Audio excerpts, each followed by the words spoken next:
स्वागत है आपका। आज हम कक्षा 12 हिस्ट्री का पार्ट 3 जिसका नाम है बंधुत्व जाति और वर्ग।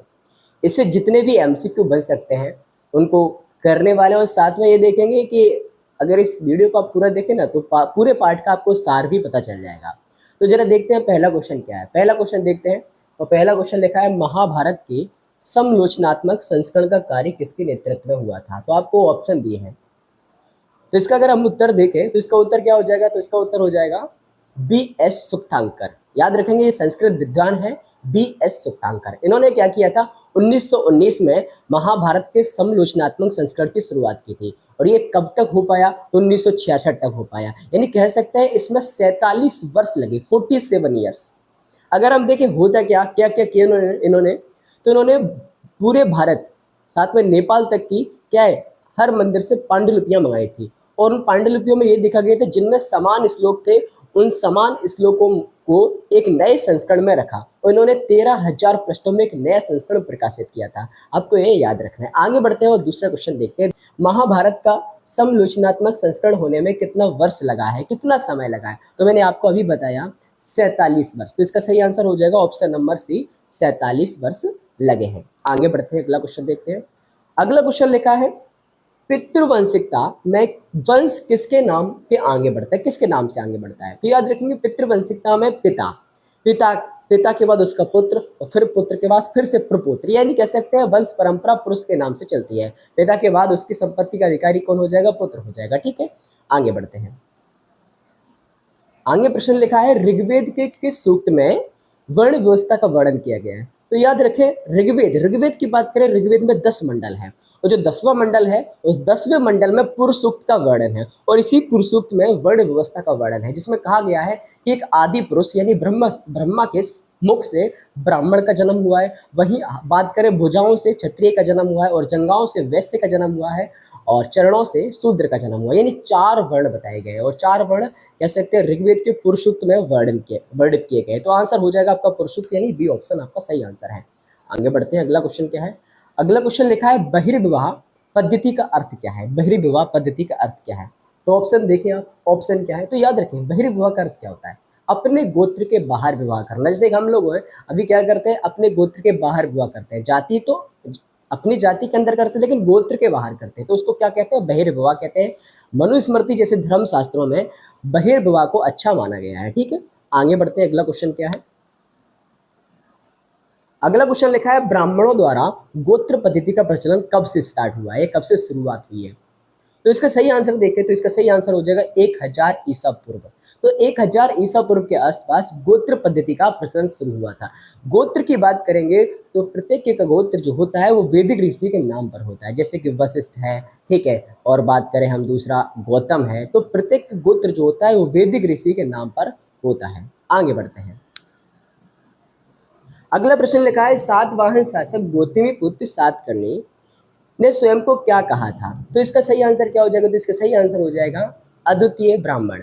जो सातवाहन वंश का राजा था गौतम पुत्र सातकर्णी, गौतमी पुत्र सातकर्णी, इसने अपने आप को अद्वितीय ब्राह्मण कहा है। ठीक है, साथ में आप देखेंगे कि इन्होंने अपने आप को अद्वितीय ब्राह्मण बताया था, लेकिन इन्होंने अपने वैवाहिक संबंध शक शासकों से, जिसमें शक शासक था रुद्रदामन के परिवार के साथ वैवाहिक संबंध स्थापित किए थे और जो शक शासक थे वो वर्ण व्यवस्था के बाहर थे, उन्हें ब्राह्मण मलिच्छ कहकर पुकारते थे। तो उन्होंने ये ब्राह्मण है और साथ में किससे विवाह कर रहे हैं, ये शक शासकों से वैवाहिक संबंध स्थापित कर रहे हैं, तो उन्होंने कह सकते हैं कि धर्म शास्त्रों का उल्लंघन किया था।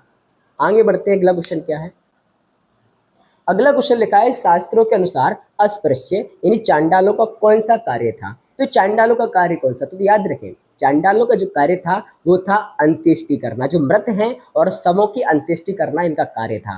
याद रखेंगे जो चाइना के यात्री थे, चीन के यात्री फाइयान और हुएनसांग, इन्होंने ये भी कहा था कि जो चांडाल होता है उस चांडाल को वधिक का कार्य और जल्लाद का कार्य भी करना पड़ता था। साथ साथ में जब भी वो गांव में आता था तो उसको करताल बजाना पड़ता था, जिससे क्या लोग सचेत हो जाए, क्योंकि चांडाल को देखना एक अशुभ माना जाता था।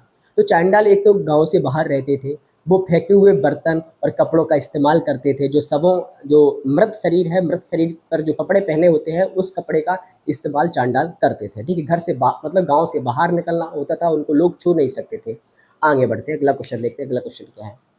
अगला क्वेश्चन है, शूद्रों के लिए धर्म शास्त्रों में कौन सा मुख्य कर्तव्य बताया गया है? शूद्रों के लिए तो याद रखेंगे 4 वर्ण है, ब्राह्मण, क्षत्रिय, वैश्य, शूद्र। ब्राह्मणों का जो कार्य है वो शिक्षा देना है, साथ में दान देना, दान लेना भी है। साथ में क्षत्रिय का काम जो है समाज की सुरक्षा करना है, रक्षा करना है, युद्ध लड़ना है।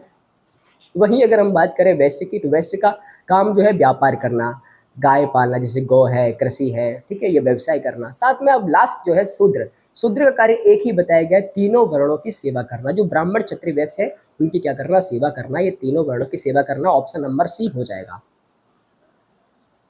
आगे बढ़ते हैं। अगला क्वेश्चन है, महाभारत का युद्ध किस स्थान पर हुआ था? इनमें से सही आंसर क्या हो जाएगा? तो याद रखें, महाभारत का जो युद्ध हुआ था वो कुरुक्षेत्र में हुआ था, और महाभारत कौरव और पांडवों के बीच में हुआ था। आपको पूछा जा सकता है कि महाभारत की जो कथाएं है, जैसे एकलव्य की कहानी है, और साथ साथ में एक कहानी और है घटोत्कच वाली, जैसे सॉरी हिडिंबा और भीम के विवाह की कहानी, इनका जो वर्णन है कौन से पर्व में मिलता है महाभारत के? तो याद रखेंगे आदि पर्व में इनका वर्णन मिलता है, जबकि जो भगवत गीता है उसका वर्णन भीष्म पर्व में मिलता है। ठीक है, ये भी आपको याद रखना है। आगे बढ़ते हैं नेक्स्ट क्वेश्चन। नेक्स्ट क्वेश्चन क्या लिखा है? तो नेक्स्ट क्वेश्चन लिखा है, मनुस्मृति का संकलन कब से कब तक हुआ? तो याद रखेंगे मनुस्मृति एक धर्मशास्त्र है, और इसका संकलन हुआ है 200 ईसा पूर्व से 200 ईस्वी के मध्य। ठीक है, मनुस्मृति में बहुत सारे नियम हैं, जो जिसे हम मनुस्मृति को हम पहले का संविधान कहते हैं, पुराने समय का। ठीक है, आगे बढ़ते हैं। नेक्स्ट क्वेश्चन क्या है?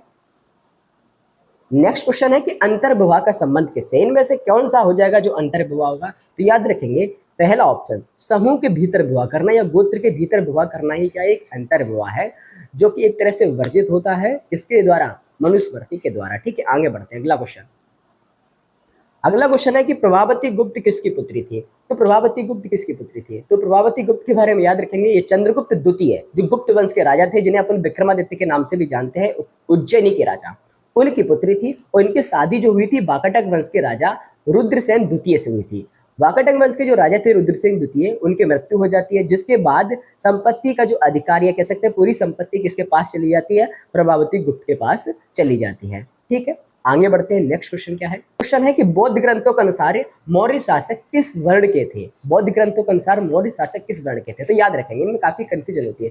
बौद्ध ग्रंथों के अनुसार मौर्य शासक क्षत्रिय थे, जबकि ब्राह्मणी ग्रंथ उनको निम्न जाति का बताते हैं। तो याद रखें इसको आप। ठीक है, अगला प्रश्न है, महाभारत की मूल कथा किसने रची थी? महाभारत की मूल कथा किसने रची थी? तो इसको याद रखें, महाभारत की जो मूल कथा है वो भाट सारथियों ने रची थी। ठीक है, भाट सारथियों ने रची थी। लेकिन अगर हम पौराणिक चीजों को देखें तो वहां पर अपन को मिल जाएगा कि वेद व्यास जो है महाभारत की संकलन करता है, साथ में जो लिपिक है वो गणेश जी है। ठीक है, इसको आप भी याद रखेंगे। ठीक, नेक्स्ट क्वेश्चन है कि महाभारत में श्लोकों की संख्या कितनी है? देखो, शुरुआत में महाभारत में श्लोक ज्यादा नहीं थे, लगभग 8800 के आसपास श्लोक थे, तब इसको जय संहिता कहा जाता था। लेकिन वर्तमान में अगर देखा जाए तो 1 लाख से अधिक श्लोक है, इसलिए इसको महाभारत के नाम से जाना जाता है। ठीक है, तो याद रखेंगे वर्तमान में 1 लाख से ज्यादा इसमें श्लोक है। ठीक है, नेक्स्ट क्वेश्चन है, हस्तिनापुर की खुदाई किसने की? तो इसका आंसर हो जाएगा बीबी लाल। याद रखें कि हस्तिनापुर की जब खुदाई बीबी लाल ने की थी तो 5 परतें मिली थी। कितने याद रखेंगे? 5 स्तर मिले थे, जिसमें तो दूसरे और तीसरे में नगरों के प्रमाण मिले हैं। धर्म शास्त्रों के अनुसार विवाह के कितने रूप उत्तम माने जाते हैं? तो मनुस्मृति में विवाह के 8 प्रकार बताए गए, जिनमें से पहले जो 4 विवाह हैं वो उत्तम माने जाते हैं, जबकि 4 अंतिम विवाह हैं उनको निंदनीय माना जाता है। जो गंधर्व विवाह है उसको भी निंदनीय माना जाता है। नेक्स्ट प्रश्न लिखा हुआ है, स्त्री धन क्या था? तो स्त्री धन क्या था आखिर? तो स्त्री धन था जब महिला को विवाह के समय उपहार जो भी मिलता था उसको स्त्री धन कहा जाता था। विवाह के समय मिले उपहार को क्या कहते हैं? स्त्री धन कहते थे। और इस धन पर उसके पति का कोई अधिकार नहीं होता था, जबकि उसकी जो संतान है, उसका जो पुत्र है, वो इसको विरासत में प्राप्त कर सकता था। नेक्स्ट क्वेश्चन है, सातवाहन कुल के शासक कहाँ शासन करते थे? तो इसका सही आंसर हो जाएगा दक्षिण और पश्चिम भारत। यानी याद रखेंगे 2 जगह रहते थे, एक तो आंध्र प्रदेश में और एक महाराष्ट्र के आसपास। महाराष्ट्र हो गया पश्चिम के साइड और आंध्र प्रदेश हो गया थोड़ा दक्षिण के साइड। ठीक है, तो दक्षिण और पश्चिम भारत में इनका शासन हुआ करता था सातवाहनों का। सातवाहनों ने पहली बार शीशे के सिक्के जारी किए थे। अगला प्रश्न है, चीनी यात्री फाहियान कब आया था भारत में? तो चीनी यात्री जो फाहियान थे वो 5वीं शताब्दी में आया था भारत, और ये चंद्रगुप्त द्वितीय के दरबार में या चंद्रगुप्त द्वितीय के समय भारत आया था। ठीक है, क्वेश्चन है, मलेच्छ शब्द का प्रयोग किसके लिए किया जाता था?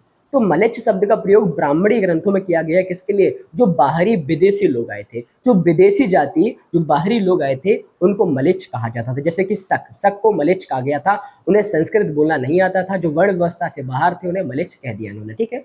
अगला प्रश्न लिखा है मंदसौर अभिलेख में किस श्रेणी का उल्लेख है? तो मंदसौर अभिलेख में अगर हम बात करें श्रेणी की, तो रेशम बुनकरों का उल्लेख है। रेशम बुनकर की एक श्रेणी थी जो मंदसौर अभिलेख में उल्लेख किया गया है। ये कहा गया है कि गुजरात के एक लाट नामक जगह थी, वहां से ये श्रेणी निकल के आती है कहाँ? मध्य प्रदेश के मंदसौर शहर में। और मंदसौर का उस समय नाम था दसपुर।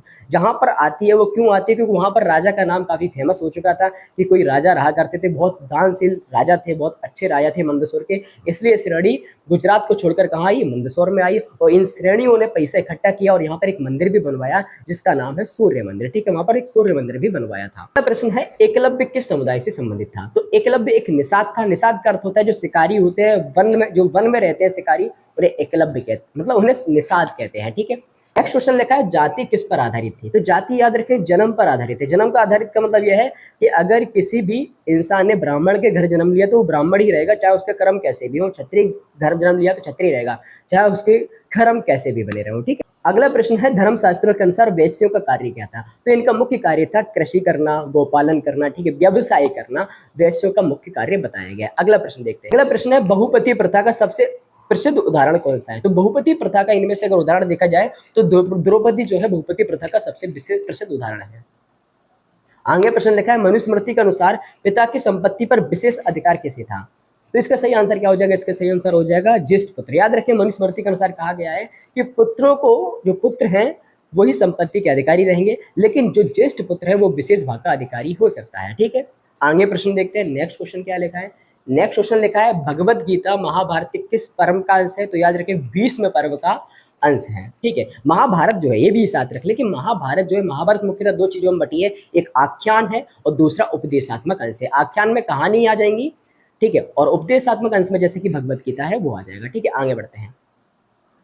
अगला क्वेश्चन है रेशम बुनकरों की श्रेणी ने अपने लाभ से क्या बनवाया था? तो मैंने भी आपको बताया कि एक सूर्य मंदिर बनवाया था। तो 30 क्वेश्चन ये हो गए। अगली वीडियो में 30 क्वेश्चन और इसी पार्ट के रखूंगा। अगर आपको वीडियो पसंद आई तो वीडियो को लाइक करें, चैनल को सब्सक्राइब करें। Thank you so much.